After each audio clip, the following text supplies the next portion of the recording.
All I know is that first, you've got to get mad. You've got to say, I'm a human being. God damn it. My life has value.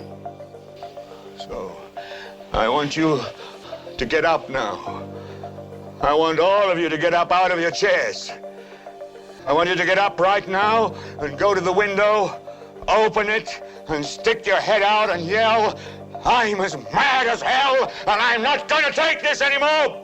Hi guys, Gillian Leivers here, just checking in with you. You all know me, the man fighting the grave miscarriage of justice. Don't flinch.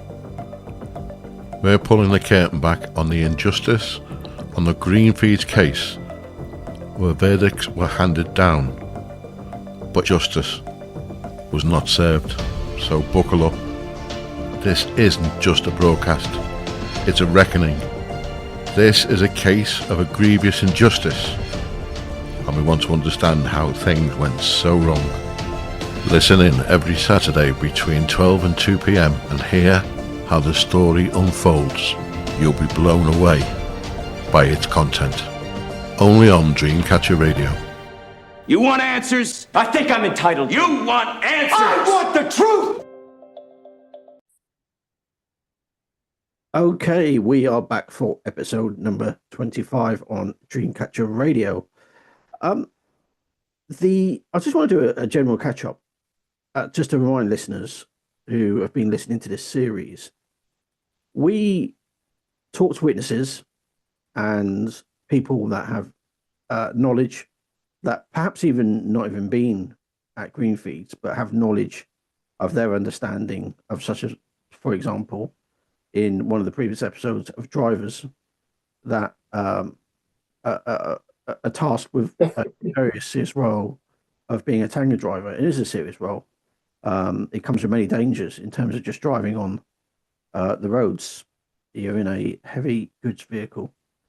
Now, one thing I want to respond to, which is a message that we had at the radio station, is that I want to talk about the Richard Draycott and the Stephen Hunt interview. And hopefully they'll vouch me for this. When I spoke to Stephen Hunt, prior to the interview, I never spoke to Richard Draycott.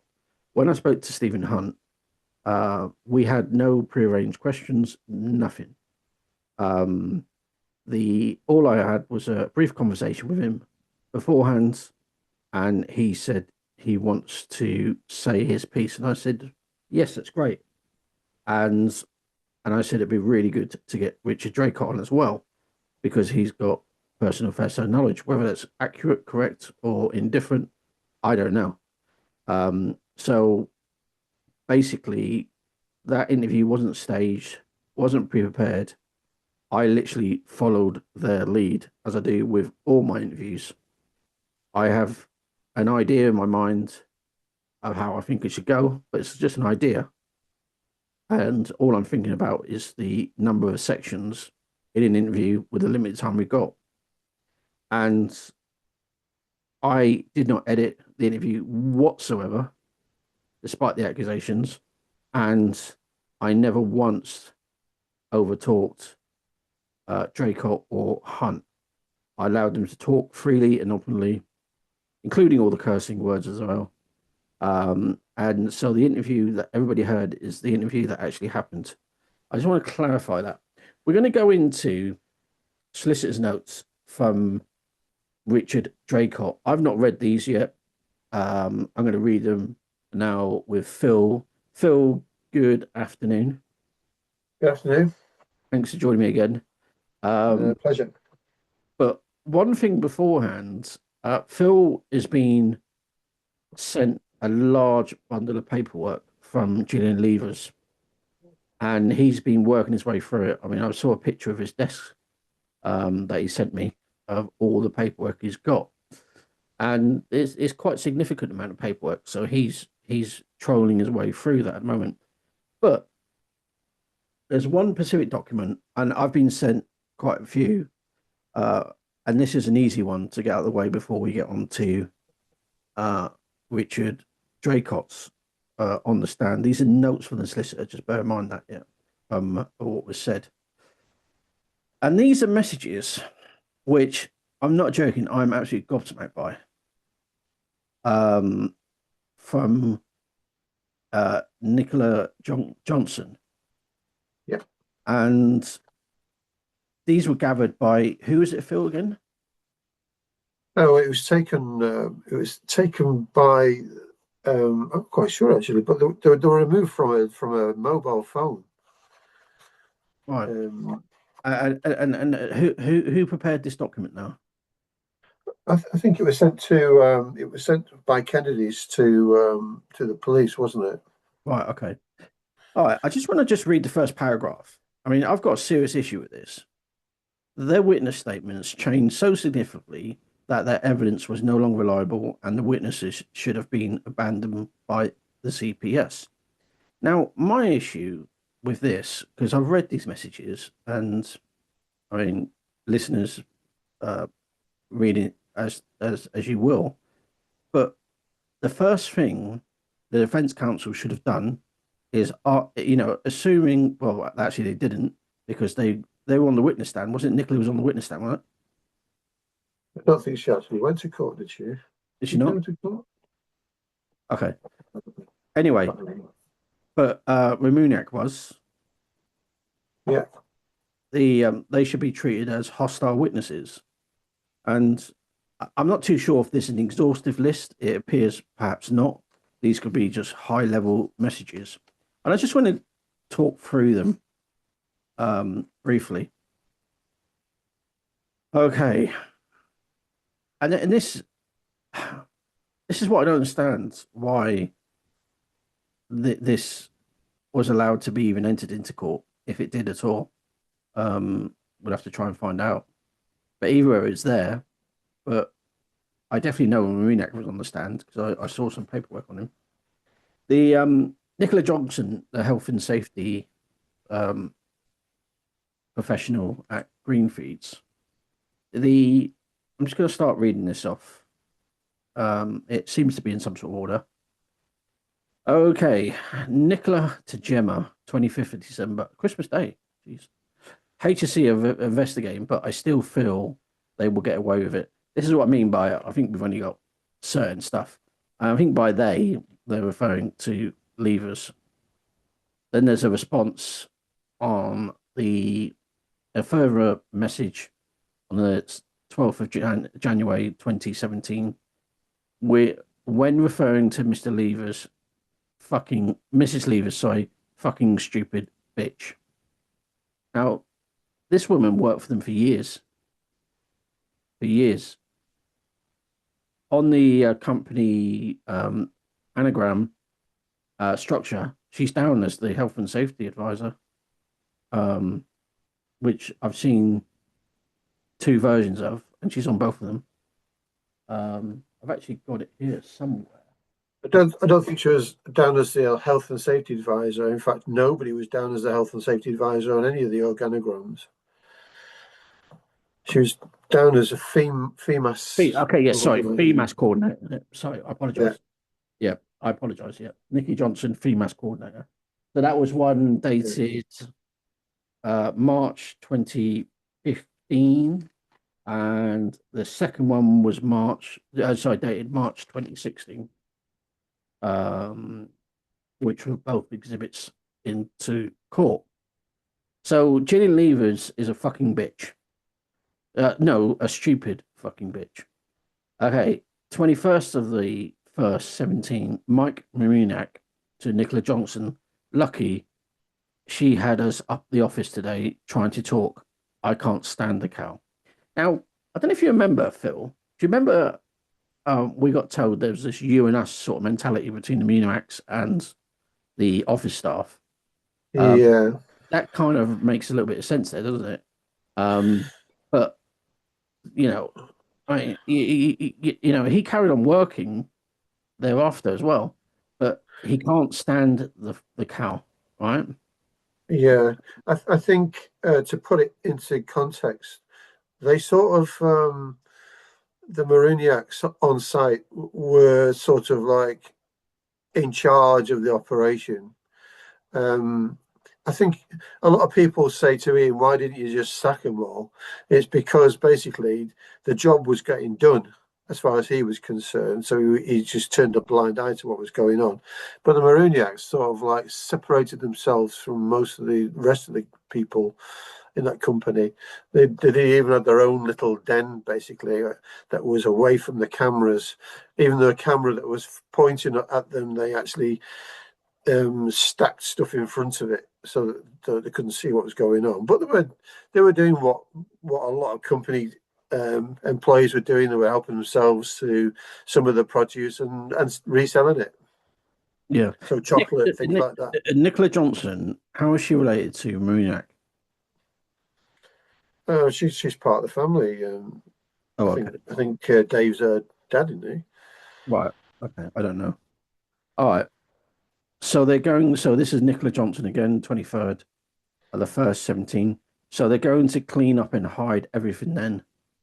That is a waste of fucking time. Let's carry on. 25th of the first, Nicola Johnson to Mike again. I'm relying on your FB to get this dump shut down. So they want about the business. They want to close the business. Yeah, they want to shut the company. Right. Okay. Yeah. At 26th of the first, 17, Mike to Nicola Johnson again. We are going to have to rely on A to shut them down now. See, this is, I mean, this is so damning. And it explains why the witness statements got changed. Because they're trying to basically close their business down. They're overtly working against the Leivers rather than talking about what went on that night. They're looking to shut their business down.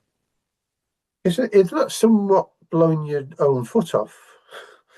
If they shut the business down, surely they're all out of work, aren't they? Well, quite. It's a massive conspiracy, isn't it? Yeah. You set the theme here. Nicola Johnson to Mike Romaniak. No, I can do it by reporting them to FEMAS. You only got to say the word. I've had a run-in with her. She doesn't understand why my FEMAS work ain't up to date. I'm so fucking sick of the whole plan. Now, okay, here's an interesting point. So this is Gillian asking then, why is your FEMAS work not up to date? So it suggests Nicola does have responsibility with FEMAS. Yeah, she was the FEMAS representative in the company. Yeah. She was producing the figures that were being sent back to FEMAS. She was the liaison that meant that this company kept its FEMAS accreditation. So that's why she's confident that she can lose them that accreditation quite easily. Just say the word. Just got to say the word. I've had a run with Do you her. reckon she's asking for instruction from Mike there? Yeah. Just tell me you want me to bugger them up, Mike, and I'll do it. Okay, on the same day, Nicola Johnson to Alex Fortune this time. She can go fuck herself. On the 1st of the 3rd, 17, Nicola Johnson to Alex Fortune. I'm so fucking gobsmacked, Alex. How the fuck can she treat us like that and let her retarded brats do what the fuck they want? Who's the retarded brats? Presumably that's Lance and Laura. Right. Okay. Right. Okay. The 2nd of the 3rd, 17, retarded brats. Okay. 2nd of the 1st, 17, Nicola Johnson to Mike Maruniak. Jill has told some we going under. She's been crying there, laying Wayne off tomorrow. Jake said, kiss, kiss. That's to Mike. Mike Maruniak in reply, Greenfeeds is going under. So she's a fucking drama queen. Jeez. 2 people have died, man. And she's a drama queen. Yeah, I think Jill must have been upset and said that the company was going under. And when he's just said she's just a drama queen, obviously doesn't think it is going under. the 9th of April 2017, Nicola Johnson to Mike Romaniak. Laura is company secretary at Greenfeeds, and her name was in the health and safety post at work. LOL, laugh out loud. Get her arrested too. Okay, so she's instructing Mike to get her arrested. As well as Gillian. Yeah. Okay, 14th of April 2017, Nicola Johnson to Gemma. Is that within his remit, do you think? Do you know what? When you sent me these earlier, I read them and I just thought, oh my days. Oh my days. So did I. Yeah. 14th of April. I don't knew they existed, but I didn't know they were like this. I really didn't. And this, by the way, is only some of them. Yeah. Nicola Johnson to Gemma. Who's Gemma? I think she's just a friend of Nicola. Okay. I've got to get away from Greenfeeds. Her defense is saying she thought I was taking care of everything. The atmosphere is toxic. See, that's quite an interesting point there, is that there's clearly a structure there in Greenfeeds. We've evidenced this today, and it seems they're running scared here, because one would imagine Nicola Johnson's and Mike Romaniak, and then you've got Stuart Brown. Is it Stuart Brown? It is, isn't it? Yeah, so many different. Yeah, Stuart Brown, yeah, and they've all got their various responsibilities, and the I don't know. I can't imagine Gillian saying this is all on you, Nicola. I can't imagine that happening. Anyway, I think probably what happened was somebody asked Gillian who was in charge of health and safety at the time, and Gillian said it was Nicola. Yeah, but that's in terms of the structure, though. In terms of making sure the paperwork's in place and ensuring it's ready, available. I imagine that's what I'd interpret that to be a responsibility. She wasn't there to instruct staff what to do. I don't believe. Apart from telling management. Okay, Gemma to Nicola Johnson. So she's trying to blame you. Yes, she replies. 18th of April, Mike Romaniak to Nicola Johnson. They ain't been here all day. Nicola Johnson back. Maybe they're locked up. Laugh out loud. Mike replies, fingers crossed. God, enemies like this. The Nicola on the 19th of the 4th to Mike Romaniak. Alex says Jill and Ian were both in really good mood today. I expect them being in a good mood no matter what, because they'll put a front on. Kiss, kiss. Nicola back to Mike. I really hope they're not getting away with it. Kiss, kiss, kiss. 26th of the 4th, Nicola Johnson to Gemma. I've got fucking police coming to interview me again. Response, how come, what time? Nicola to Gemma. Those bastards are still saying I was doing health and safety. Kiss, kiss, kiss. Gemma, reply. They've got some nerve considering you're still there. Nicola, response. I want to kick the fuck out of her. I'm handing in my notice on Friday. Response. I've got to get away from there or I'll do something I'll regret. 3rd of May. Nicola Johnson to Mike Romaniak. You should go in and say that to those twats. The twats, sorry. 14th of June. Nicola to Mike. Get a claim in before they go to prison. Kiss, kiss, kiss. That's interesting because Mike did have a claim for going down a pothole, I think, on the road, and he got a payout from the insurance company for his foot hurting himself down this hole. He got a payout. Gillian instructed the insurance company not to pay him, but they did pay him. So she's suggesting there that he does it again. Okay, Nicola to Mike Maruna, definitely get everything you can off the twats. 13th of the 7th, Nicola to Sam Rohan, friend. The case will be adjourned till 7th September, and the families have been told it will be adjourned again, as it's now a criminal case. Kiss, kiss, kiss. Sam Rohan to Nicola. That's good news. Just horrible. It's going to be dragged out for the families. Bet Julie and Ian are crapping themselves. Kiss, kiss, kiss. And we go to the final page. 13th of the 7th, Nicola Johnson to Sam Rohan. I hope they are.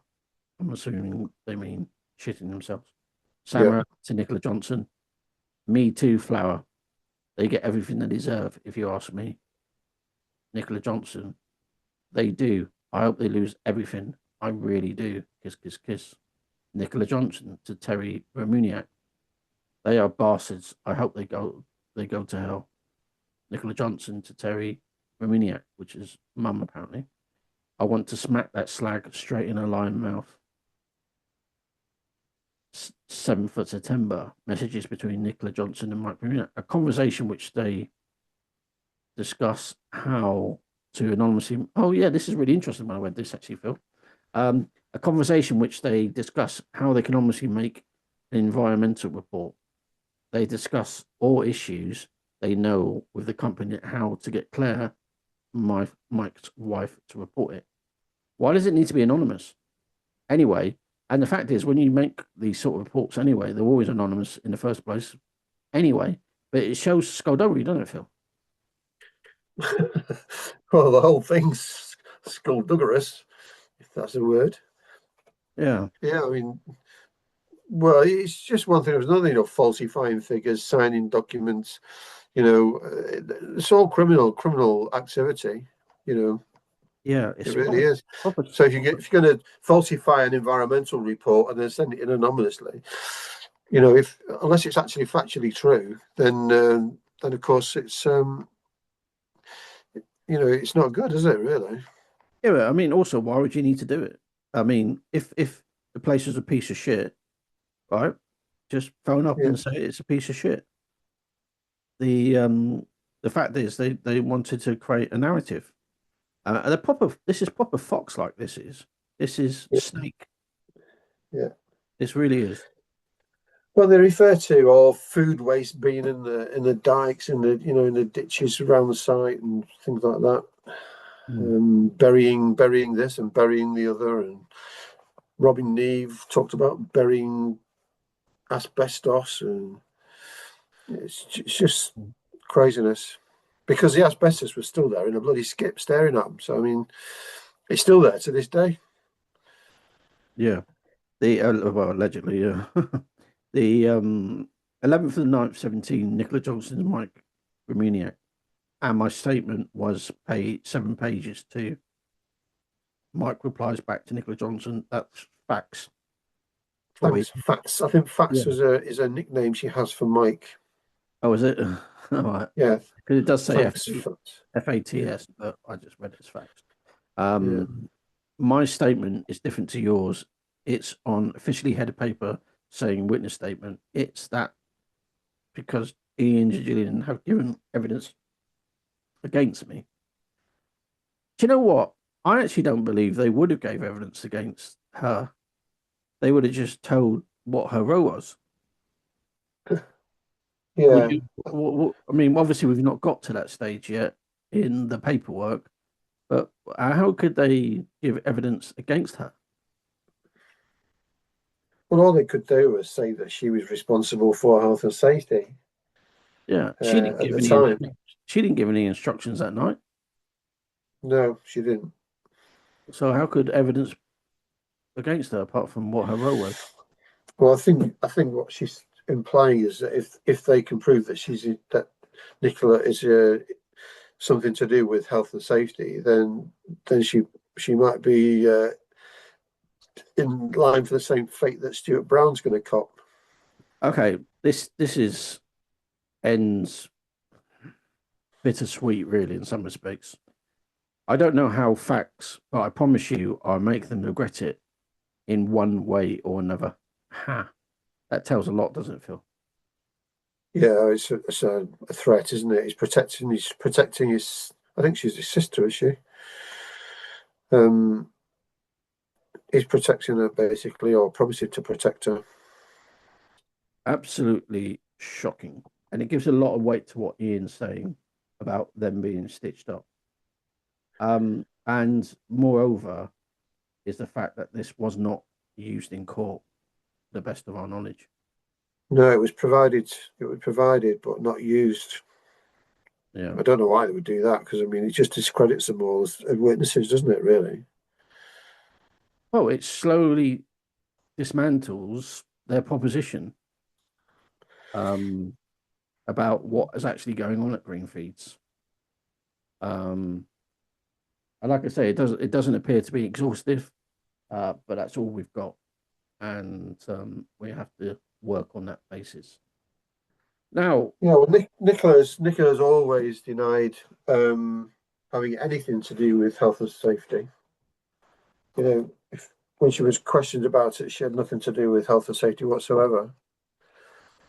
But there's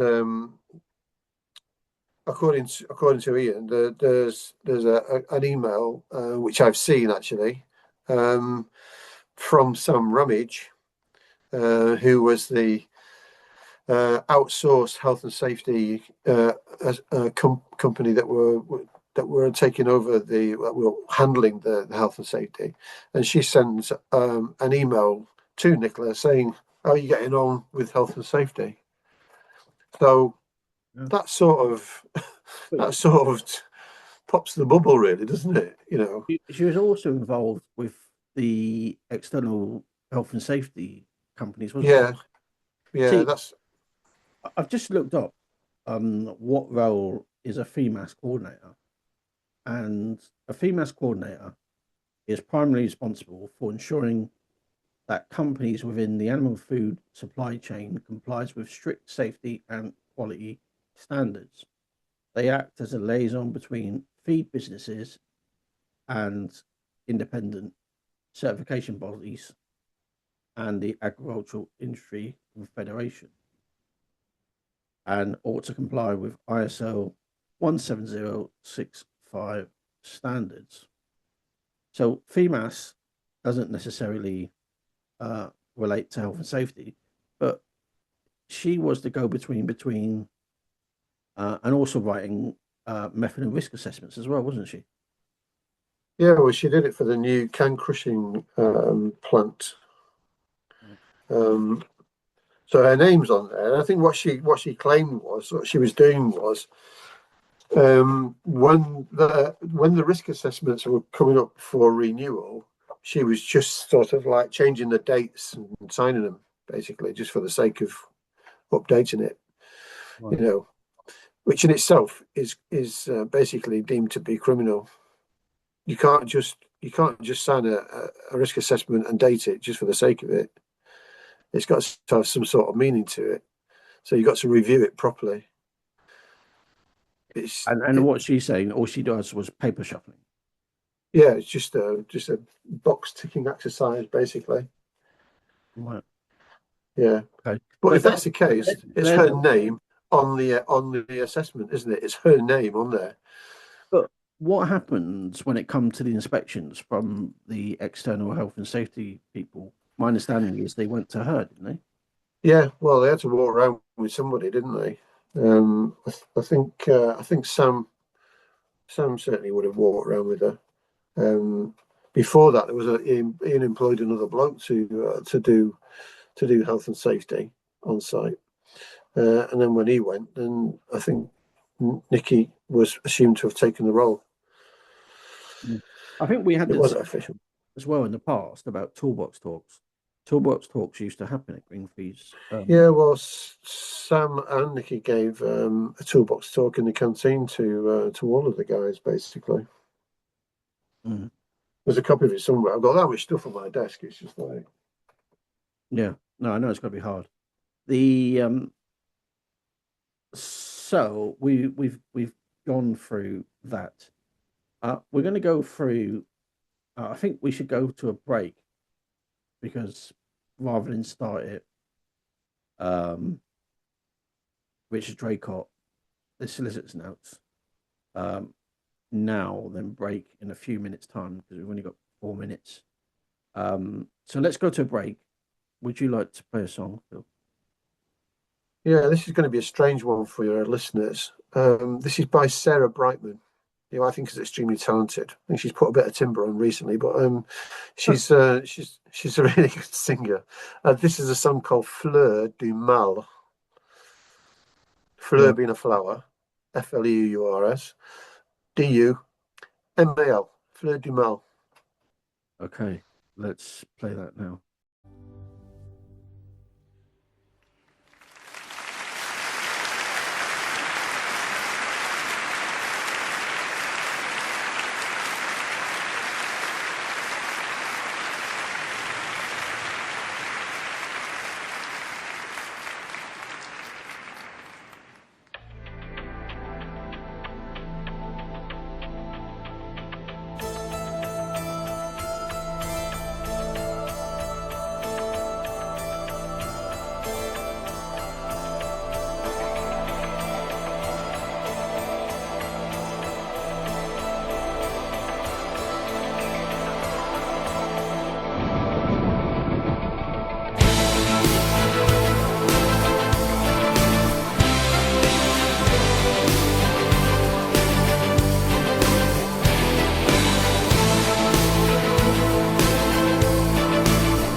Is it you I keep thinking of? Should I feel like I do? I've come to know that I miss your love while I'm not missing you. We run till it's gone, et les fleurs du mal won't let you be. Hold the key to an open door. Will I ever be free?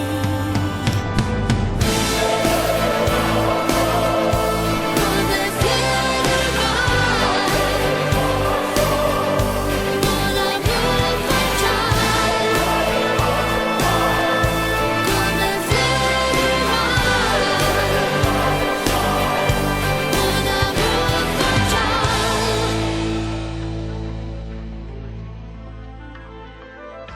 All my life I've been waiting for, in this perfume of pain, to forget when I needed more of love's endless refrain.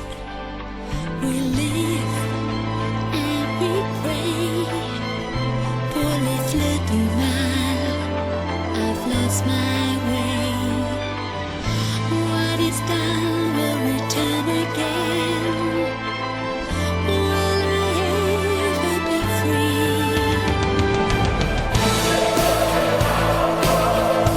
Comme la fleur du mal, mon amour fatal. Comme la fleur du mal,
We are back. What a wonderful song choice, Phil. Do you know, it reminded me of a couple of things. Number one is I was in Czech Republic a couple of years ago, and I actually went to a church to see an orchestra. And this church was fairly small, but it was absolutely an incredible experience. I didn't know what to expect, to be honest. There's musicians coming out from everywhere, the back, the left, the right, front, and all that sort of stuff. It was absolutely awesome. And I actually, funny enough, posted a video on Dreamcatcher's TikTok account today from a gentleman named Jacob Collier, and he was setting up to do a Coldplay song. The orchestra didn't know what to expect, didn't know what was going on. The audience didn't know what was going on, and he was getting all the orchestra set up. It took about 15 minutes testing, different instruments and that sort of thing. Yep, okay, you're good for this, you're good for that, and you're good for that. And it's absolutely incredible, Phil. Such a talent, such a talent. Yeah. Well, in actual fact, in that song, her sister is playing the keyboard. And I don't think people know an awful lot about Amelia Brightman, but Amelia is just as talented as Sarah. She does a lot of gothic type music, these singing monks in the background, where I can't remember what it's called now. But anyway, she's very, very talented. I've never heard of that particular song is that we just played is from a whole series, a whole evening basically of different music and different collaborations. And if you like sort of like tenors, she does a song with Alessandro Safina. Wow. And it really is worth looking it up on YouTube. There's some fabulous songs in there. I love music. I love music so much, but you come out with amazing stuff all the Some time. of the weird stuff, yeah. Okay, we are back. That first part went very quickly. I said to Phil beforehand when we had a brief conversation that let's just do 10 minutes going for these extraordinary text messages, but that was an entire segment. It just shows how things happen. Sam Ramage. Yeah, health and safety, sort of like consultant, basically, a third party. So she's been hired into in 2012 it was. She was hired in. She worked for a company called Allied Plant. So she was in charge of the health and safety for the company. And this is so pathetic. I mean, she tries to distance herself basically from the job that she was there to do. And when the police sort of like asked her for a statement, she started off by saying, "Our firm wrote the health and safety policy and risk assessments that were relevant at the time. I only got a glimpse of what the company did at the time. I would only know what they wanted me to know. I therefore didn't see everything.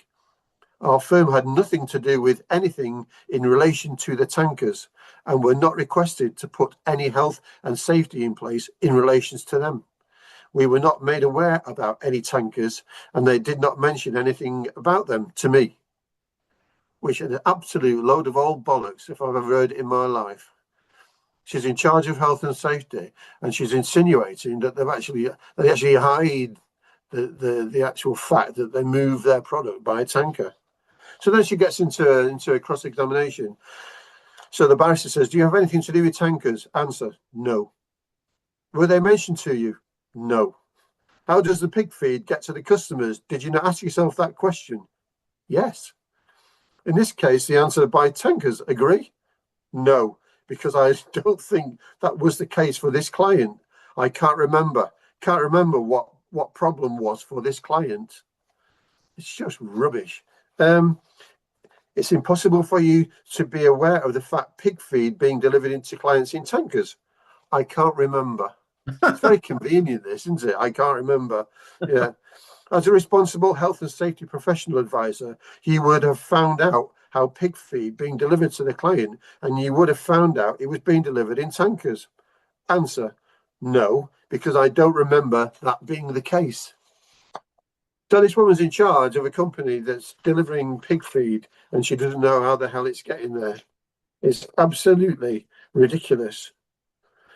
So there's sort of like, I'm going to wrap it up because we've spent too long time on this Sam Ramage, and she's absolutely useless from what I can see. Yeah, but you can't be like Teflon like that, can you? Surely.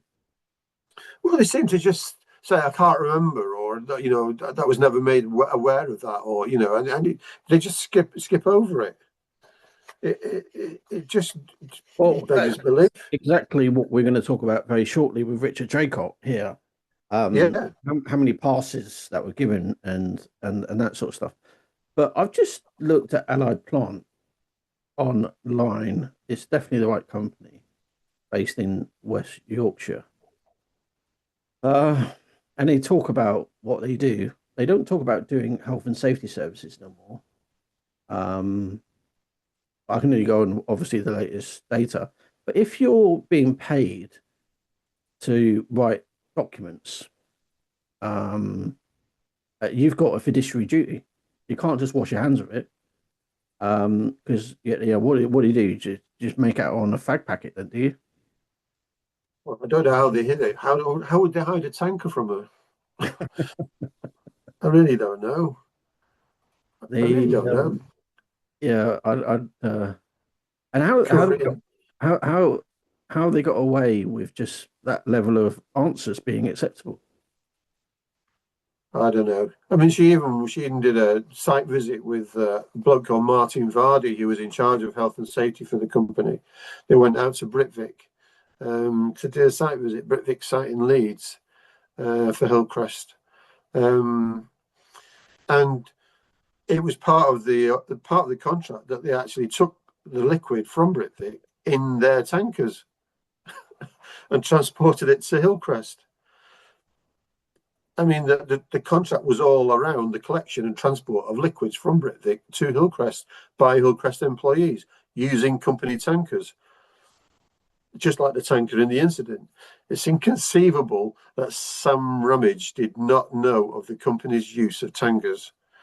And we say it's beyond doubt that Sam Ramage lied to protect her own position, as she should have identified the risks associated with tankers as a health and safety practitioner and ensured the company put measures in place to address the risks. End of. Yeah, I mean, one thing I do find quite interesting about that sort of terminology as well is that, you know, what ought not to happen, and I know it's a bit more labour intensive for the barristers, is not abandon the issue. This is an important issue. Yeah. You know, just call a spade a spade. She's effing lying. Well, it's apparent to everybody, isn't it, that she's trying to defend herself. I mean, theoretically, I mean, Greenfeeds or Hillcrest, whoever they were at the time, will have been operating off the back of her sort of like professional indemnity insurance. So if anything did go wrong, it would be her insurance that would kick in to sort it out. That's why you hire them in. Yeah, you don't do it for fun, do you? No, absolutely not. Okay, let's give this a go then. Right. I've started reading whilst I was listening to that song. That was a lovely song. So we've got notes here, solicitors' notes, and then responses. Which part do you want to play? Asking the questions or the responses? Can I ask the questions, please? Okay, go ahead. Had you been working a number of years? Yes. What was your role? HGV. Now, I just want to. This is a common theme here because I've read the first 2 pages. The have you been working a number of years? Now, an obvious next question would be how many? How many years? And people may think that's not relevant, but it's very relevant. It's very relevant. Because the answer is 10. Yeah. And then when it goes to row HGV, how long have you been a HGV driver for? And you know, how much experience have you got? Days, weeks, months? It's very, very relevant. I think he was a HGV driver all the time, wasn't he? Okay, here you go. Carry on. Right. Who gave you instructions? mainly Ian. That contradicts everybody else. No SB or GL. So Stuart Brown, Gillian Leivers, right? Yeah. So So, that so not Stuart and not Gillian. yeah, Ian gave instructions, but everybody says Ian's not there. I know. Okay. Yeah. What was it in the role of HGV driver you did? Delivering products to pig farms, What products? pig feed. Now, again, pause, right? Again, very, very relevant. It's not just delivering stuff. You don't just rock up in the yard and take your tanker out. There's checks that need to be done on your tanker to check that it's drivable, it's safe. There's also valves that need to be checked, tires, tacho needs to be done. This is all very, very relevant. And when you get to the other end, you need to unload the pig feed. You need to check it. You need to go for a weigh bridge leaving the yard, my understanding. There's so many questions. So we got to 1, 2, 3, 4, and we've easily identified possibly 10 more questions that should be asked of Richard Draycott in that little window there. Okay, So we said what products? pig feed. Same vehicle, Majority of the time, yes. pump on the rear, free flow. Okay, I'd pause you there again. Where it says majority of the time, yes. A question I would ask personally, if it was the majority of the time, what would be the reason why you would not be driving that vehicle? Because it could be down to downtime, like it's in the workshop or whatever. It's a very relevant question to understand how the business operates. Okay, pump on rear free flow. Okay. Yeah, My response here. I'm just reading it because it's quite interesting. Mainly Mike or Dave who did that, pump that. That's How quite did the feed get out? pumped off. It's not like it is. Right. Who was responsible for the pump? Driver's responsibility. Approximately 28 ton it could hold. Pull onto weighbridge, press button, gross weight, deduct the net weight from the gross weight. Not weight, what tanker and unit weighed empty. Product weighbridge ticket. Produce a weighbridge ticket. So produce a weighbridge ticket. Yeah, use. And what did you do with that? Used to staple it to prove delivery to. Oh, I see. Okay, yeah. Sorry, I'm okay. Yeah, I can see what's happening here. So who would you hand it to? Wait till Friday, last working day. Hand in with timesheets. Yeah. To what person? To someone in the office. When you left for the client, only time you went to the weighbridge. Again, just going back to that one, to someone in the office. That's an identifiable question, isn't it? Who? Who was the most common person? Because you'd give it to a person. There's not a tray by the sounds of it that you plonk it in. You give He it. was just saying at the end of the week, you just give it to whoever was unfortunate to be in your line of fire. Yeah, but there should be an identifiable person, right? To say I normally give it to, I don't know, Nikki or Gillian or whoever, Ian. Yeah. I normally give it to that person or Mike, for example. Yeah. When you left the client, No, that's my line. When you left for the client, is that the only time you went to the weighbridge? if you did collection, went out the way back in. So if he's collected stuff when he was out, he's had to weigh in to come back. Yeah. You've explained hatch top. The hatch. Tanker. Yeah, top of the tanker. Yeah, the hatch was to let the tanker breathe and not to cause a vacuum. You could climb ladder on the tank, offside tank. I think it's on the near side actually. So far, everybody's mentioned the near side, but anyway, that's. But it is on the near side. Yeah. Yeah. So basically, if you if you were pumping stuff off, if you didn't open the hatch, and you'd create a vacuum, wouldn't you? Yeah, I guess so. But again, if you look at it, we've got people describing the tanker, the fumes, as aromas, toxic fumes, and all sorts. Yeah, I can't use the word toxic there, I'm afraid. Yeah. So let's talk about the incident on December the 16th. Ask you about the week before the incident. Did you work that week? I thought so. Week 12th of December. Which is my birthday, by the way. Experienced problems pumping on the tank? Can you remember? Perhaps that's my line. Can you remember the 22nd of December? How many days before? I've been mentioning it since Monday. So Monday the 12th of December. Oh, that's interesting, Phil. He references a day. Yeah. Not multiple times. Yeah, references the week before we're talking He doesn't about. say, I've been on about this for months. Yeah. He mentions a specific day. So Monday the 12th of December. And can you remember how much feed you have been getting off? I was bringing a quarter of a tank or half a tank back sometimes. So we're talking about 28 7 ton or 28 14 tons, ton. half is like Yeah. 14. 14 or 7 tons he's talking about.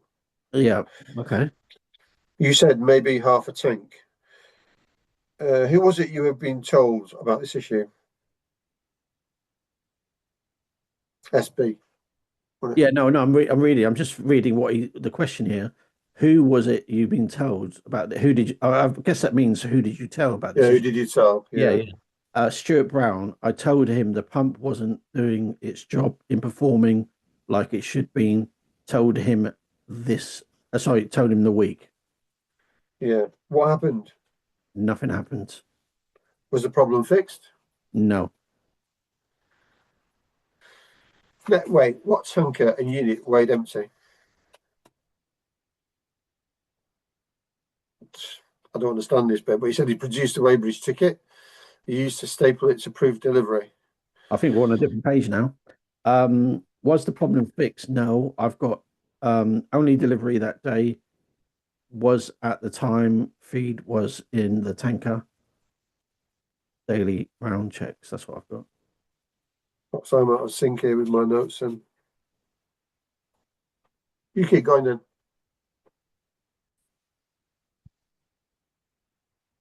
So the only delivery that day was at the time feed was in the tanker. Daily walk round checks, vehicle checks, visual look around, wheel nuts, lights working. Took it for granted. About safety checks, isn't he? Yeah, took it for granted as Mike loaded it was 28 tons. Took it through Weybridge on 22. Yes, cannot remember what the load was on the 22nd. Why was it you weren't able to complete the delivery? Pump just wouldn't pump it off. The tank I was pumping into was empty. It was an upright static tank pumping the feed. He was operating the pump.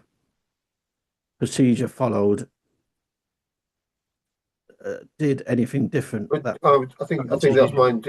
Was the procedure followed? Did you do anything different that morning? No. I went up the ladder to see how much was left. One and only ladder on tar.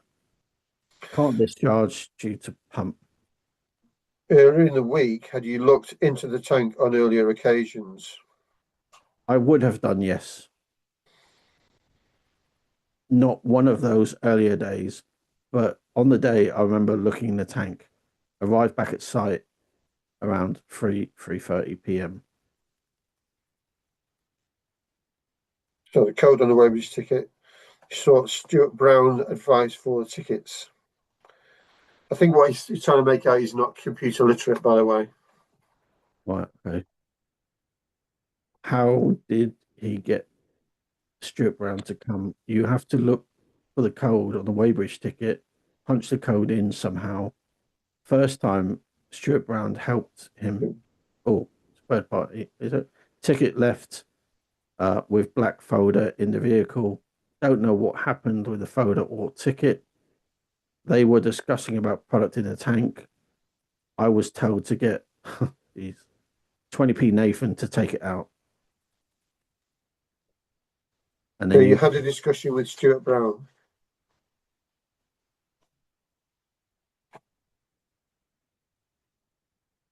this way gets difficult.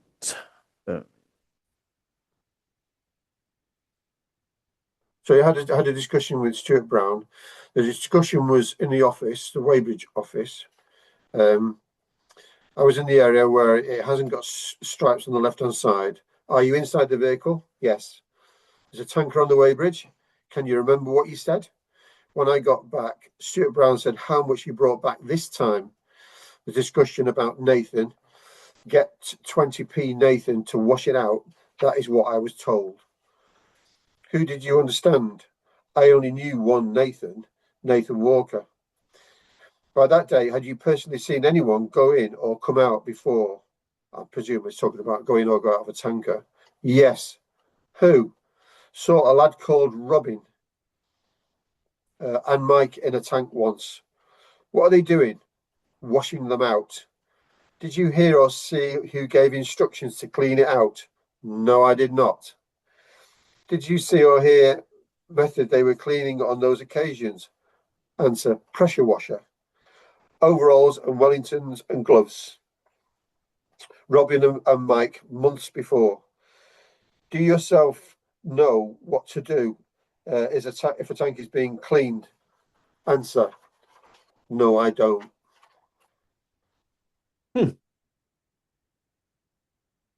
So you told Nathan and said Brownie wants you to wash the tank out.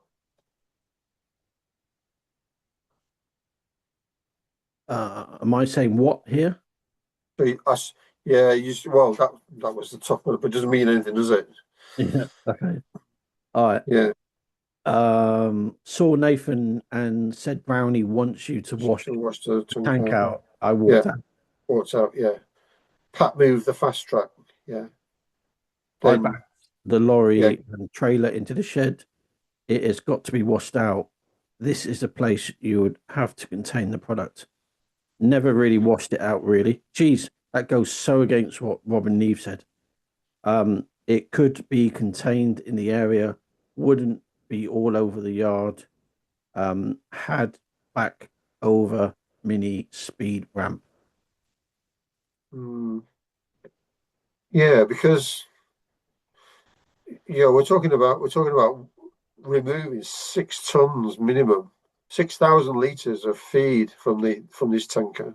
So rather than lose it on the floor, they're gonna back the tanker into somewhere where they know that it's going to be contained, so they can collect it up and put it back through the process. I think that's what they're suggesting. That's essentially what they're saying. Basically, to protect the product, which apparently was set like concrete, is to put it in a place where it would not be all over the yard and in a confined space, albeit open. And then I'm guessing the plan would be to reload it. That's my understanding, Phil. Yeah. So he said he's seen Nathan and he said to him, Brownie wants you to wash the tank out. He wants you to get in and wash the tank out. And in various statements, he comes out with different replies. I think on one of them he said, Nathan says, you're joking. Another one he said, yeah, okay, not a problem. So, which is it? So we come on here is Nathan. Was Nathan wearing anything different to wear around site? No. So, right, we go back to what Richard Draycott and Steve Hunt said. They would never go into tankers. Yeah. Right, ever. And Steve Hunt said he was a mentor to Nathan. But effectively, there was no change. There was no different change of a new environment to go into a tanker. And as he said, up here, that they never really washed it out before. Really. Okay. So he didn't see him do it, but he went up the ladder. I got Lance pressure washer. He had got the lid undone, the lid to the tanker, sitting there with feet dangling in. That's consistent to what he said in our interview. Yeah. So basically, he'd handed him the pressure washer. Yeah. He's got his legs inside, so he's basically encouraging the lad to be on the tanker. Yeah. And we presume in the tanker. Yet he's supposed to be the driver, responsible driver. It's his tanker ultimately. Yeah. That's his custody, that tanker. He was sat on the edge of the tanker, feet dangling in the hole. That's what he said in the interview. I passed in the pressure washer. He said that in the interview. And he fed it to him. And then he saw him wriggle in.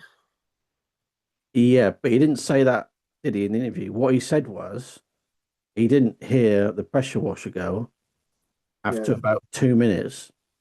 And he was on the adjacent side and then walked round. He was shouting, Are you okay? He was shouting. And then he went up the ladder. That's what he said. Presumably, he's not hearing the pressure washer kick in either, because the motor starts up when you it's loud, isn't it? It's loud. Yeah. So he's not hearing that, so he presumes that there's something wrong. Yeah, which is natural. But the point being, this is a slightly different story. Slightly different. Okay, this is you. Did you expect him to do that? I don't know. I don't know what to expect. Again, this is indications that this is a new event,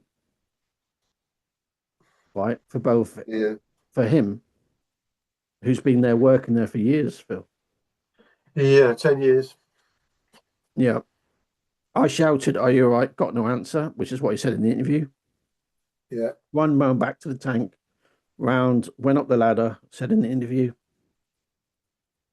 Lip on the tank, could see a pair of hands holding onto this. Looked in the tank, could see Nathan shaking, went to grab his hands, grab his wrists. He pretty much said that in the interview as well. How long had he been in the tank? Well, in the interview, he said about 2 minutes. No, 2 minutes from the point of him going up there before he realised the jet wash didn't start. That's when he realised. Okay, that's a question. Yeah, not long. Would say was a minute. That's his response here. You see Nathan let go with one hand. Standing above the hole on the top of the tank, I could see Nathan laid in the product. So what did you do? Got down, ran up to my colleague Nigel, which Ian rebuts. I was running up to him as Gavin was coming down the yard on the lift Manitou. Forklift Manitou, yeah. Sorry. He shouted to me, "What's up?" And I screamed, "Nathan is in the tank." Again, this demonstrates, like I said before, this is a special event, what was going on that day.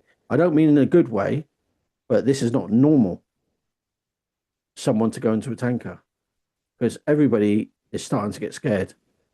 Nigel, another driver, I said, "Nathan is in the tank." I ran up to Nigel. I can't remember what I said. "Quick, we need help." Nigel turned round and was back towards the tank.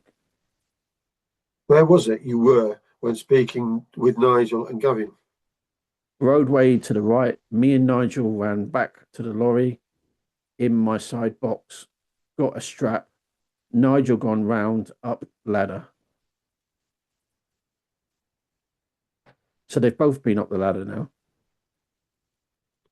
Yeah. In desperation, thrown up the strap when Nigel went up. Gavin was in there as well. I heard Nigel shout Gavin. Hadn't seen how Gavin got into the tank. See, the thing that I just want to remind listeners about is that you've got two experienced drivers here. Why not open the valve?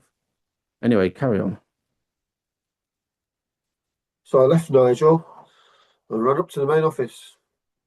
When you got to the office, who did you speak to in the office? I opened the door and shouted into the office. Another point as well, we're talking about many minutes before you went to the office. Many minutes. That's been well recorded. I opened the door and shouted to the office. Dave was in the office. Lance Leivers. They came running down to the yard. Dave was a mixer man. Did mixing in. Did mixing of product. Lance worked at Greenfeeds.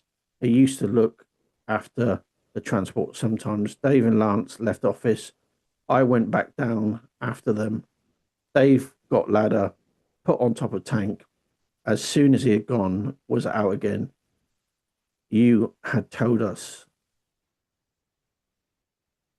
training, risk associated content was inside the tanker. See, that's even different from what he said in the interview that we had.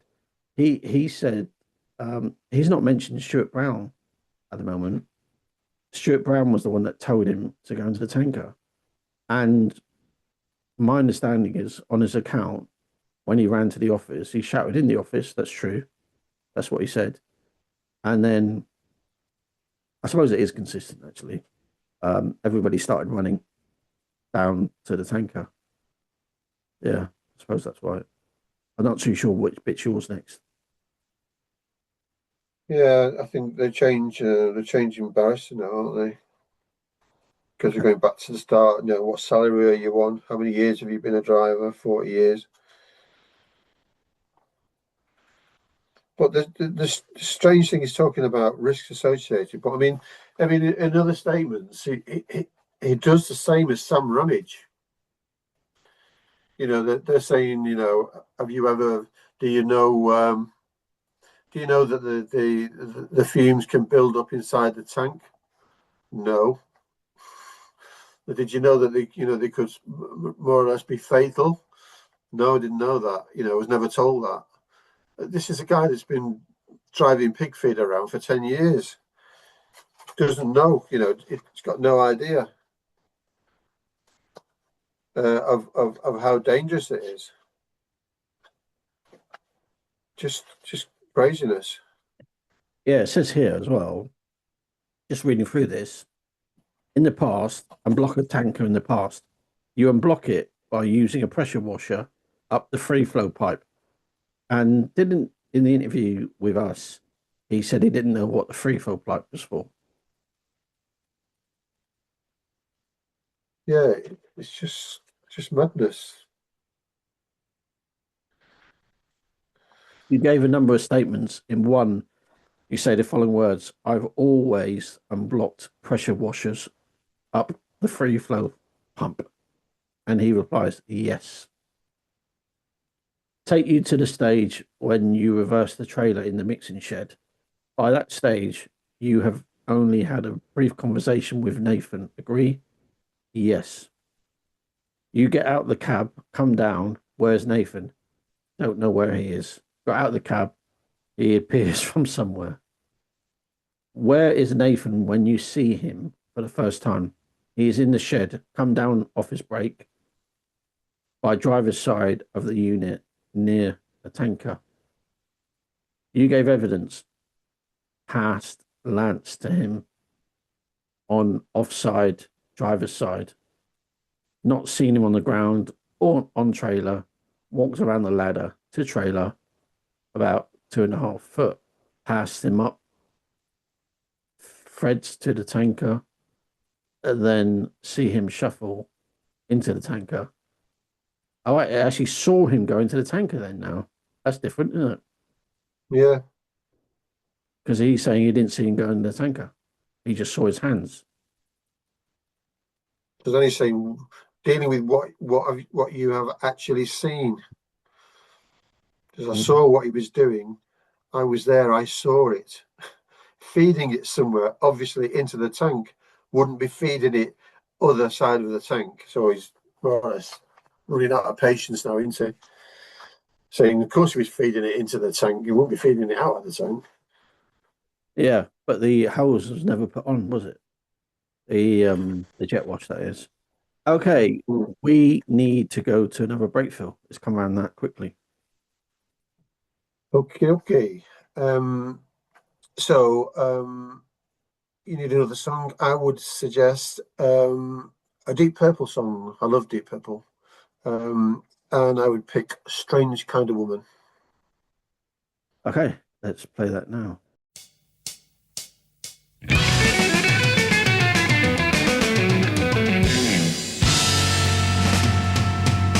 There once was a woman, a strange kind of woman, the kind that gets written down in history. Her name was Nancy, her face was nothing fancy. She left a trail of happiness and misery. I loved her, everybody loved her. She loved everyone and gave a good return. I tried to take her, I even tried to break her. She said, I ain't for taking, won't you ever learn? I want you, I need you, I gotta be near you.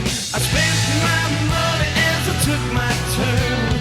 I want you, I need you, I gotta be near you. Ooh, got a strange kind of woman.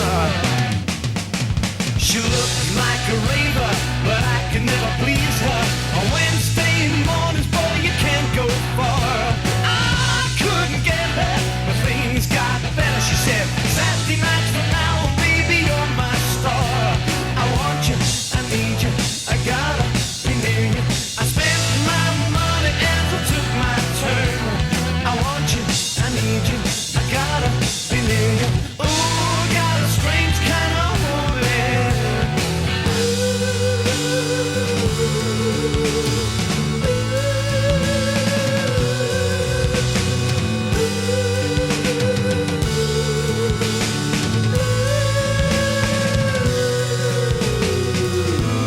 My soul, I love you.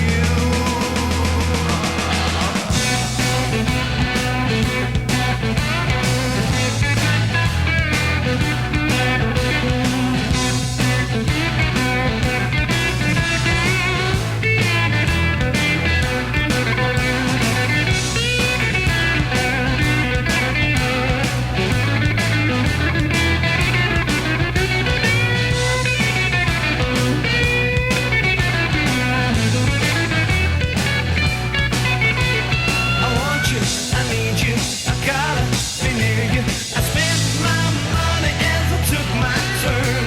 I want you, I need you, I gotta be near you.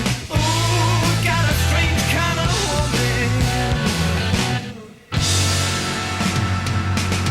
She finally said she loved me. I wed her in a hurry. No more calls and I glow with pride. I'm dreaming, I feel like screaming. I want my woman just before she died. I want you, I need you, I gotta be near you. I spent my money as I took my turn. I want you, I need you, I gotta be near you. Ooh, I had a strange kind of woman.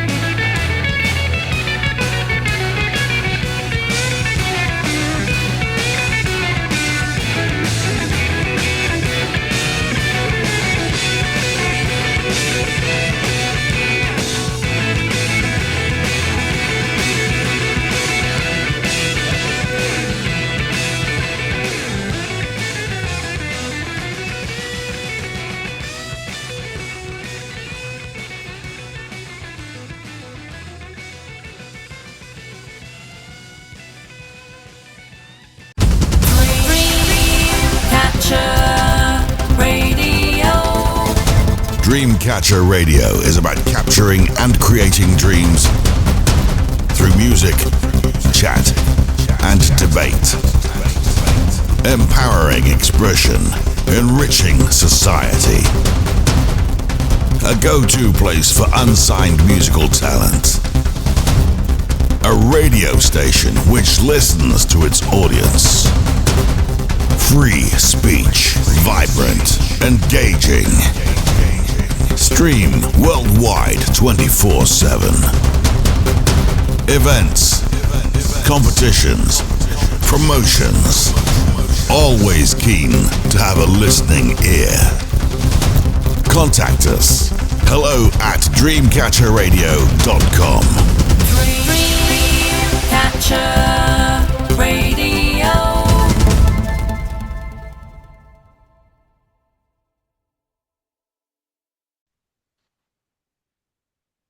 I must admit, Phil, I've never heard that song before ever. So thanks for sharing that. I'm running true to form. It's an interesting song. That's all I'm going to say. Now we've had a bit of time going through this notes, and then you thought it possibly prudent because Richard Draycott said he never mentioned about Set Like Concrete, and I'm not latching onto it for like fun, but it's just something that stuck into my mind. So and you want to go through some notes briefly.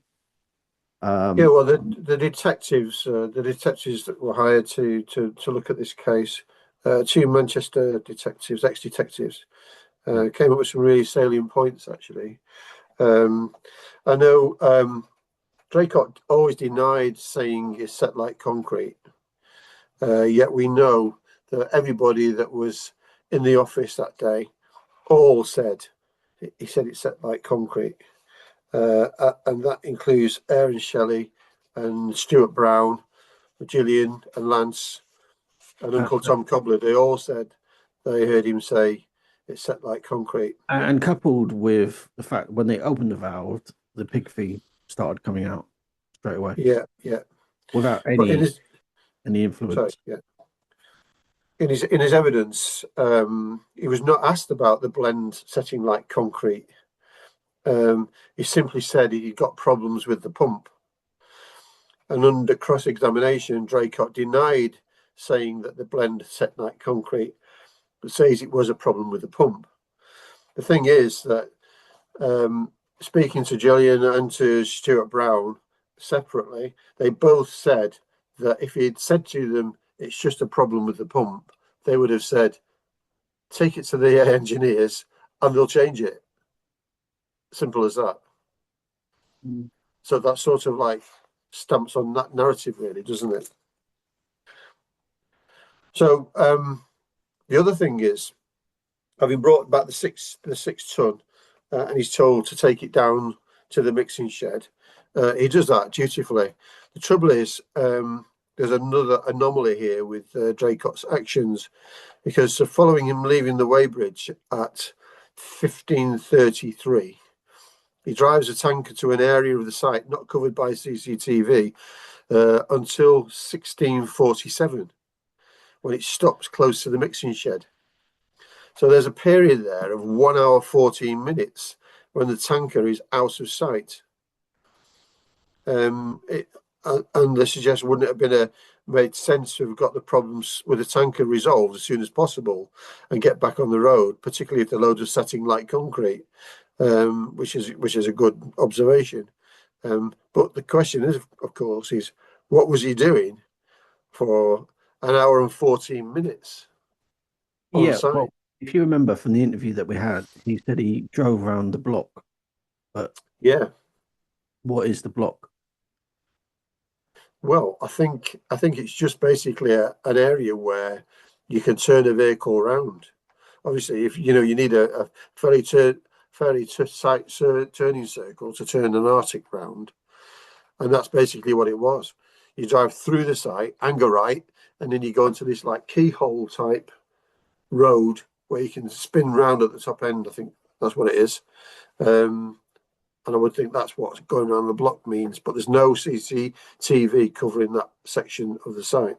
But normally you would go right and right and right again, just generally as a rule of thumb. Yeah. How you do a circle, or left and left and left again. But the site was so configured that you'd have to go around the keyhole basically. Yeah, but not an hour. It didn't, it definitely would not take an hour and 14 minutes.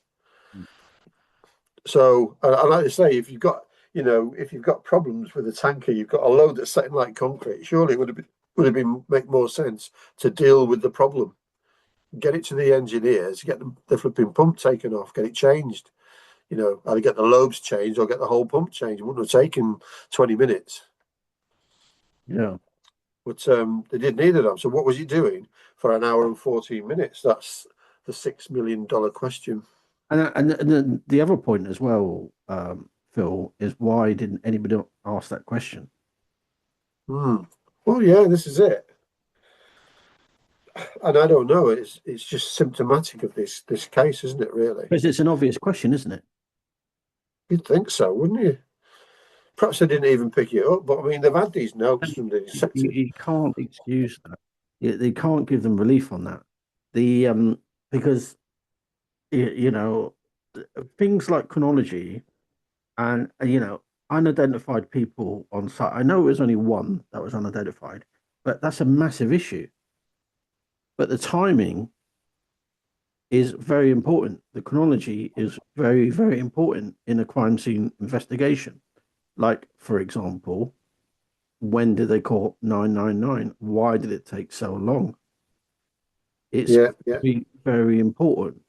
And for we had me, all this rubbish about there was no signal and stuff like that.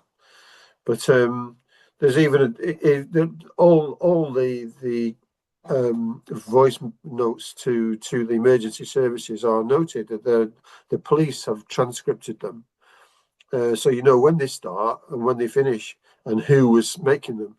And at one point, Alex Foreman goes off the line, the main line. Fortune.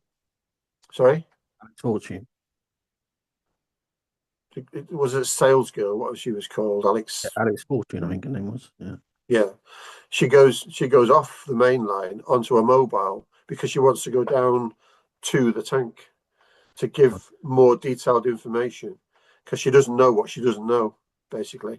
So she hangs up the phone and goes down with, I think, Gillian's mobile down to the scene, and then reconnects to the emergency services. And at one stage, they've got her on one phone and they've got Stuart Brown on the other, on his mobile. So the pair of them are onto the emergency services.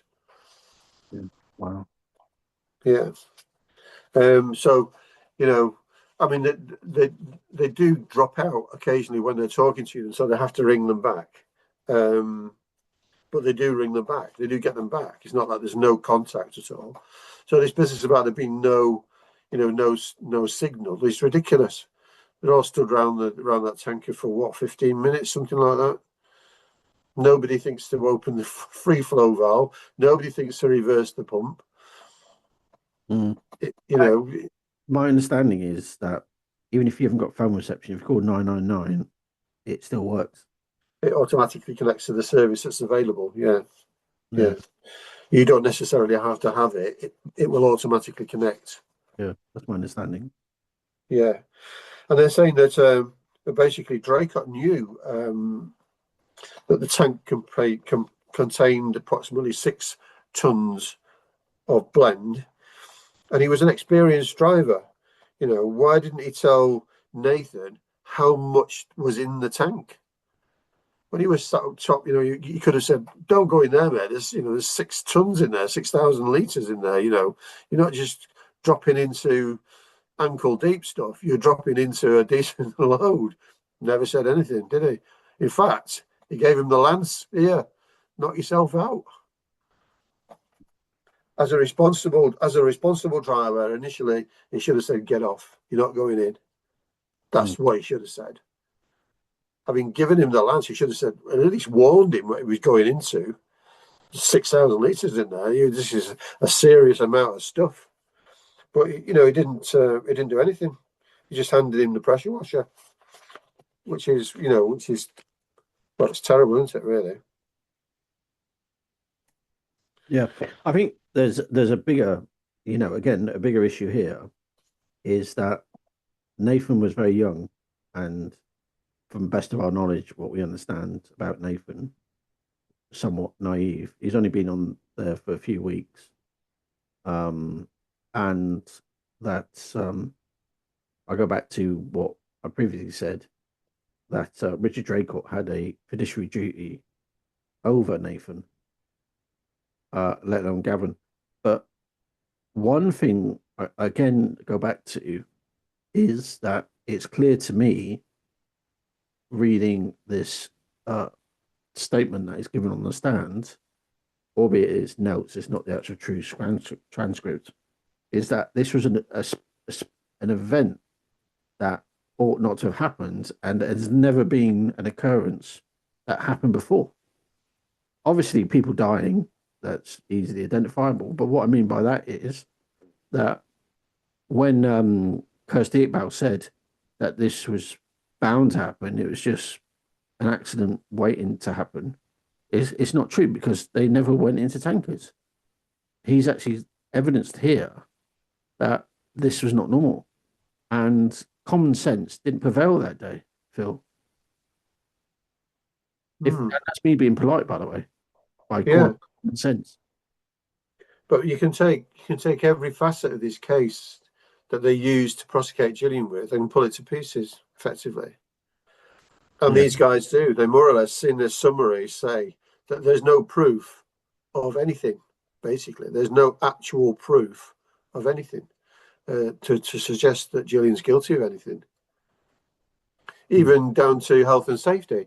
You know, they say there was no health and safety. Basically, what they meant to say was there is no risk assessment and method statement for going into cleaning tankers from the inside.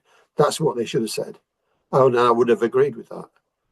But to say there was no health and safety, to make it look like there was scant regard for health and safety, is just utter bollocks.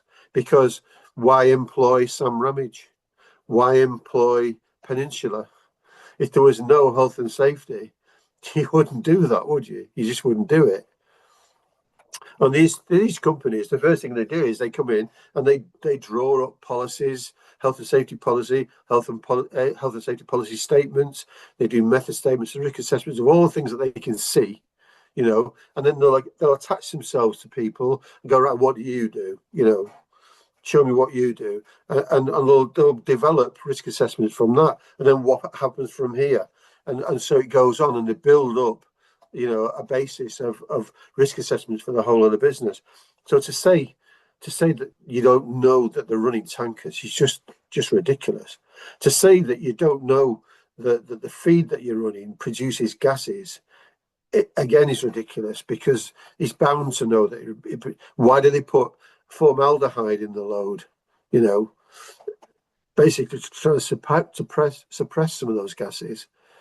So, you know, they sort of all deny their actual roles, basically. They all deny knowing about their actual roles when they've been doing it for years.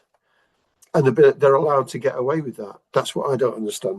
Well, that's echoed by their text messages. But also, Phil, I mentioned this on one of the previous episodes, is that Greenfeeds working for blue chip companies, they have to even come and inspect Greenfeeds themselves as part of their ISO accreditations. Yeah. To make sure they know where their product's going. Yeah. So absolutely. You can't be a fly-by-night operation. Yeah. Well, it's called a duty of care, basically. If you're producing a waste, which is what it is, theoretically a waste, although it's being reused, so you could more or less get away with the fact that calling it a waste, but they have a duty of care to know where it's going and what it's being used for. So they'll come and visit your site to find out what's happening to it. Because if Ian Leivers was just tipping it down the drain, they'd have an issue. Because they could just tip it down the drain, you know, from back wherever they are. You know, so it's called a duty of care. You have to know what happens to cradle to the grave, basically. Yeah. Of your products. So the other thing they pointed out was that Draycott said he saw Nathan go face down in the feed directly below him, and then they actually point out, if that's the case, why was Nathan pulled out of the rear of the vehicle? How can a you know, a person that's deceased get from the middle section into the rear section. So he said he saw him go face down, but that can't have been the case. They're suggesting that he lied about that for whatever reason. I have no idea. There's another point there as well where he says he grabbed hold of his hands and he fell out of his hand. And I asked the question in that interview: did he fall on his backside or what, or how did he fall? And Richard Draycott said he didn't know. Yeah. But in my mind, that would be a major event that you couldn't get out of your mind. I can imagine it would have been like the silver blades inside that tanker. You'd be slipping and sliding around like a farmyard chicken. It would be very, very difficult to stand up, I would think. And I don't know. It must have been heavy on your feet, definitely. Yeah, if you're in sort of like, porridge of some description, and you've got a round barrel, you're standing in a round barrel, unless you're actually on the actual base of the barrel and standing still, you wouldn't stand a chance really. You'd be going all over the place, I think. And I've sent you the photographs of the skid marks up the side of the tanker. Yeah, I don't know what to think about that, Phil. Do you want to talk about that? Well, yeah, it's a thing that the guy in the next company, the next farm, Peter Norris, he ended up looking after the tanker after the incident. It was removed to his premises, and he took the opportunity to stick his head inside and take some photographs. And some of those photographs show below the hatch, on the near side of the vehicle, on the near side of the vehicle, in the body of the vehicle, there are some real scrape marks in the blend up the side of the vehicle, like somebody's been clambering to get out, basically, and not having much luck. Really, that's the best I can describe it, really. But what they said was there was no investigation of those marks whatsoever. The only photograph is what this Peter Norris took. It wasn't what the police took. It's extraordinary. Absolutely extraordinary. Yeah. So what these detectives are saying is that there's evidence to be had there.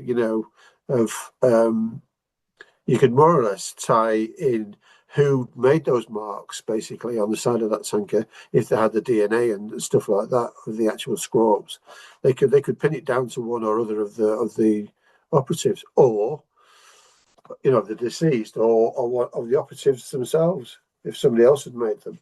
But it was never investigated, so it went by the by. And they obviously criticised the police, their own people. They criticised them for that, not making that investigation.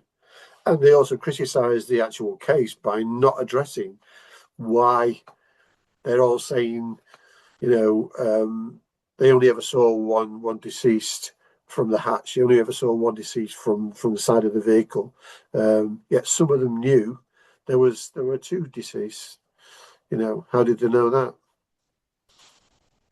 Who relayed that information? Which of those operatives knew there was two people in the tank? And if they could only see one, then the other one must have been somewhere else, obviously. Once they were pulled Gavin out, and let's face it, by that time the liquid had been running off the tanker, so it was getting lower. Lance said he couldn't see another person there, so it came as a big shock to him when somebody announces, "Oh look, there's a leg," or "I can feel a leg." How you do that, I really don't know. If the person is on the other side of the baffle, because as well as I do, you'd need arms, really, really long to do that. Right, it's just clearly impossible, isn't it? Yeah. All right, absolutely. Let's go back to this court record here. Yeah, there is one last thing that they pull up. There's a missing 10 minutes. I think you might have referred to this.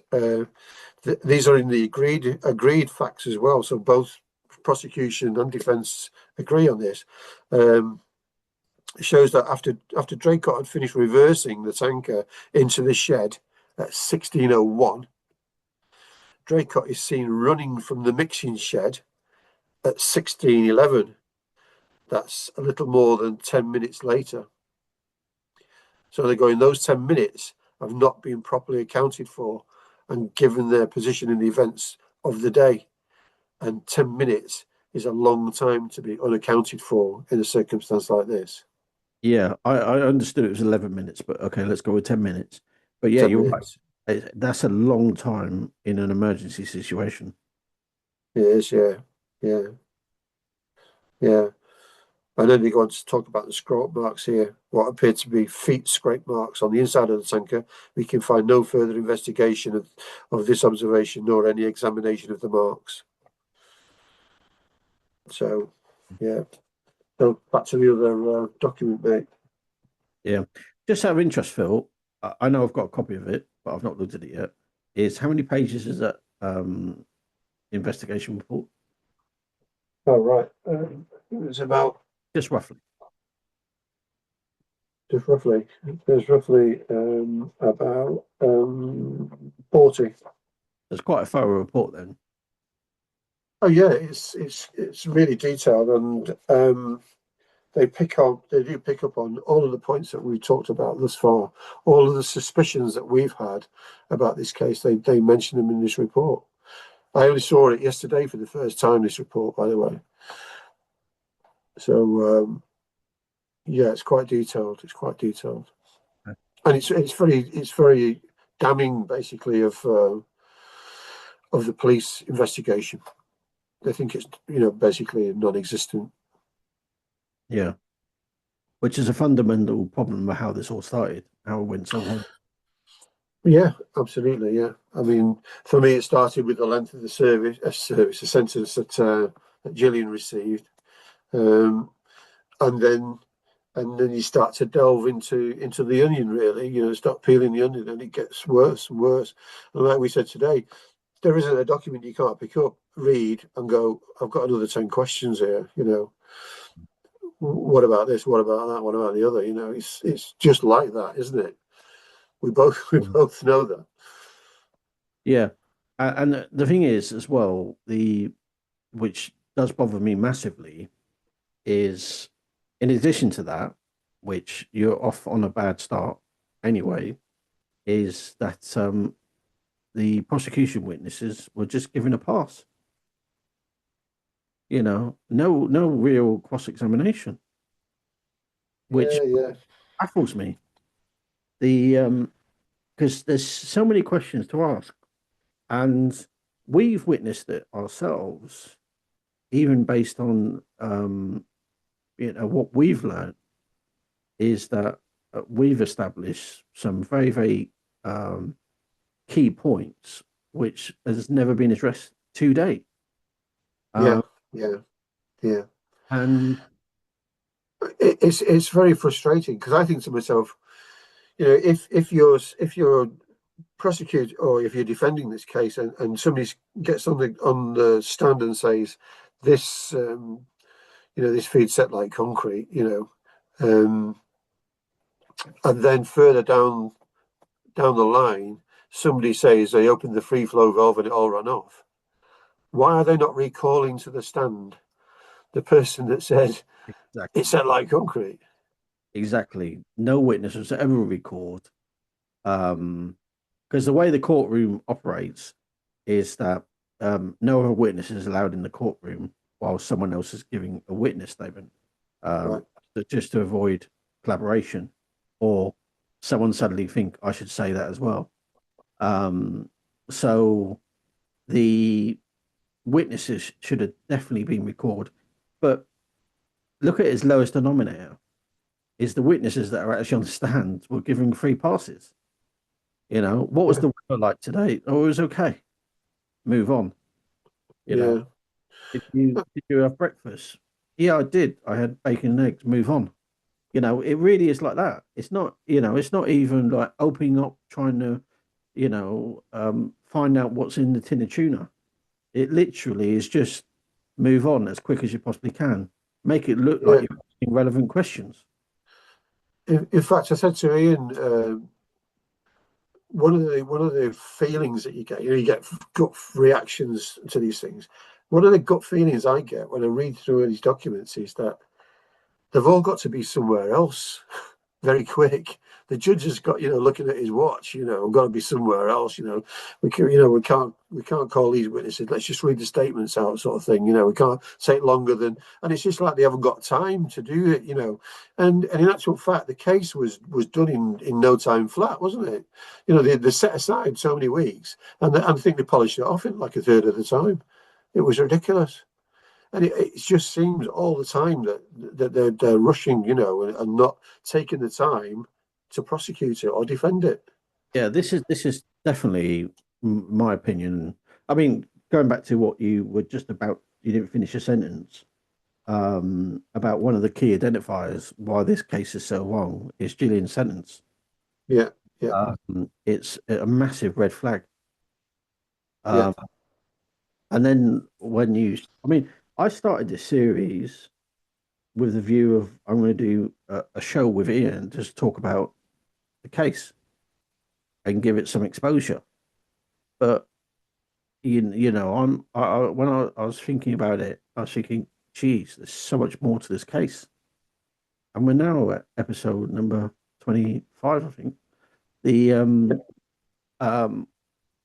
I feel that we're nowhere near. No. And actually, you and I were speaking the other day about the fact that Gillian got such a long sentence is one thing. And I think to myself, well, how did she get such a long sentence? She's basically got a life sentence for this. Yeah. And she's been prosecuted for gross corporate manslaughter. And to be prosecuted for gross corporate manslaughter, they had to prove that she was a senior manager and that she was there on the day and that she made the fatal instruction that ended the lives of these two guys. And we know for a fact that, okay, she was the boss's wife, and so to an extent she would be deemed as being a senior person, but she didn't rock up to the site until more or less just before this incident happened on the day. So it's not like she was there all day. They claim she was there all day, every day, for most of the year. And we know for a fact that she was on holiday for over 150 days of the 360-day year. So it sort of weakens the prosecution all the time. There was no health and safety, but yes, there was.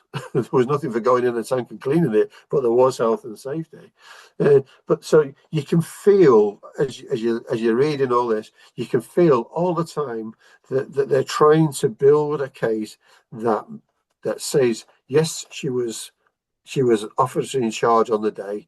Yes, she made the instruction to get into the tanker. Yes, she heard the instruction but didn't say anything. How you prove that, I really don't know. All these things are pointing towards getting a conviction of an individual for gross corporate manslaughter, because if they don't get a gross corporate manslaughter charge through, then the corporate manslaughter thing goes to the business. It doesn't go to an individual. Yeah, but that's another thing. Ian Leivers himself was convicted under the Health and Safety at Work Act. He wasn't convicted of corporate manslaughter. Yeah, one thing people don't remember, because someone else asked me this question not too long ago, is that the company barrister abandoned the issue of putting any defence in relation to the company. No defence was put forward in regards to the company. Now, this is just typically how we get on this show. I just want to talk about corporate manslaughter. I'm just going to read you some bits out here, Phil, which you may not know about, or our listeners may not know about. Okay. To establish gross corporate manslaughter I'm reading this out. This is not off the top of my head, by the way. So I'm not this intelligent. The To establish gross corporate manslaughter under the Corporate Manslaughter and Corporate Homicide Act 2007 in the UK, the prosecution must prove at a high threshold of evidence demonstrating that a company systematic failings caused a death.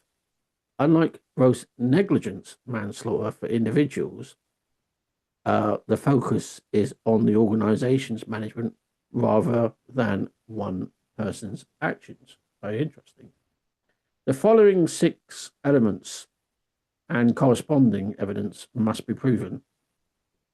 The defendant is a qualifying organization. The entity must be a corporation, a government department, a police, blah, blah, blah. Well, obviously, they're a corporation. Number 2, a relevant duty of care was owed. We know that employees and management have a duty of care. Evidence that the organisation had a duty of care under the law of negligence to the deceased. This includes duties to employees, occupiers, premises, employers, suppliers of goods, and responsibility for those in custody. A gross breach of duty evidence. The breach must be gross. That's quite a high threshold, meaning that falls far below what can be reasonably expected of an organization. So it's egregious, Phil, is what the threshold is for that test. Factors considered: evidence of failed safety systems, lack of safety training, and failure to comply with health and safety legislation. In the case of Greenfeeds, they had external consultants and very experienced management staff, far more experienced than that of Gillian Leivers. Okay, senior management involvement. A substantial element of the breach must have occurred in the way of activities were managed or organized by senior management. Now, we know that basically the entire management team abandoned the fact that they had any responsibility whatsoever. Yeah. Yeah. But I mean, I sent you a clip that said that being a co-owner does not automatically make you a senior manager. While co-owners often take on management roles in small businesses or startups, ownership, i.e. being a shareholder or a partner, is a financial stake, while senior management is a functional role involving day-to-day control and strategic decision-making. Yeah, it's very true. Very true. Okay, goes further. This means evidence that key decision makers were aware of or responsible for the defective management systems, which is what you just mentioned. Causation. Yeah. That's a good point, actually. Causation. I forgot about that, actually. The gross breach must be significant cause of the death, more than minimal. Evidence must show, but for link, meaning the person would likely not have died if the company had fulfilled its duty. Very interesting there, Phil. Causation. Yeah. Very interesting. Very interesting. The amount of people that were in that office that day when Stuart Brown told Nathan to go into that tanker, and the amount of people that allowed it to happen. Yep. Go back to fiduciary duty. Evidence of systematic failures. Because the case focuses on organisation as a whole, evidence often includes documents and policies. You've got those. Prior warnings, near misses. Actually, that's a good point, actually. The only thing we know about is this revolt, which by all accounts didn't happen. Cost cutting. Shut up, Brad. Cost cutting. Yeah, at the expense of safety. We're told by Ian that they spend thousands every month. And all the receipts for the PPE and stuff like that were provided to their solicitors and not used. Yeah, expert evidence industry-specific experts, e.g. from the Health and Safety Executive, testifying of what was required for reasonable safety standards. That's quite interesting, actually, Phil. So I've read that for the first time. But it points to the fact that actually, you know, when we go back to Key Stage 1, I know our intention was to talk about Richard Draycott. We have to go back to him again. And I'm not picking on him. I'm not, but he was a key witness. And it's fair comment what we're coming out with. I'm not accusing him of nefarious stuff. I'm just commenting on what he's said. Or asking questions. And they're very relevant. Do you not think, Phil? I do, yeah. And I think, you know, if you're going to point the finger, you know, it's dead easy to point the finger. A load of people in this, you know, who should have known better, done better, you know, because even if the risk assessment had been in place, you know, I mean, I would probably have. I mean, I actually asked social media, you know, what would a risk assessment look like for something you're not supposed to do? You know, like, you know, the old "don't put your head in the oven" thing. You know, what would a risk assessment look like that says "don't put your head in the oven"? You know, what would a risk assessment or a method statement look like that says "don't go in a tanker to clean it out"? It would be one line, wouldn't it? You know, what's the risk? You know, passing away, death. You know, what's the action? Going inside a tanker. What's the remedy? Don't go in a tanker. We've only got a minute left, Phil, right? But I think the biggest error outside of everything else that's gone on is the fact the company didn't put up a defence. That's probably massive. right. Yeah, that's massive for me. Well, they were poorly informed, weren't they? They were poorly advised. You know, this don't go on the stand because your Gillian will get, you know, a prison sentence. You know, well, look at what happened. Yeah. You know, but that put, you know, the officers of the company at a severe disadvantage. Yeah. And I don't know how they can get away with that. That's a massive miscarriage in itself. Yeah. That they didn't put up a defence. It's going to be interesting to see what happens when the CCRC gets hold of all of this. Well, I think they're halfway through their process, aren't they? Yeah, because there's a lot of stuff that, you know, never came to court that they're going to see now. So, right, I personally sat back and thought, I don't know how this ever came to court anyway. I mean, yeah. But I think one of the biggest failures at the start of this case is there's no defence put in for the company. Yeah. That's the Key Stage 1. Anyway, cool. We need to finish, and we're going to have to you with Richard Draycott next week. Do you want to finale a song? Yeah, well, I introduced you to a band called Nightwish. So we're going to have another song from Nightwish, and it's called Last Ride of the Day. Okay, we'll play that now.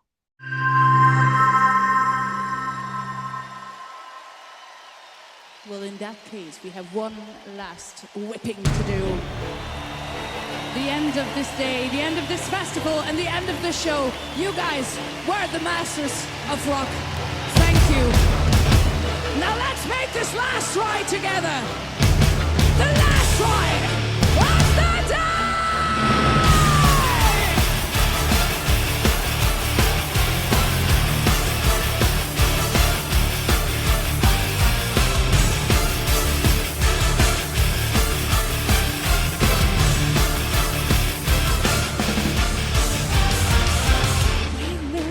Every moment but this one, why don't we recognize the faces loving us so? What's God, if not the spark that started life's my love, a stranger, sweet music, stories, got wonder, mystery, wherever my road goes, early wake ups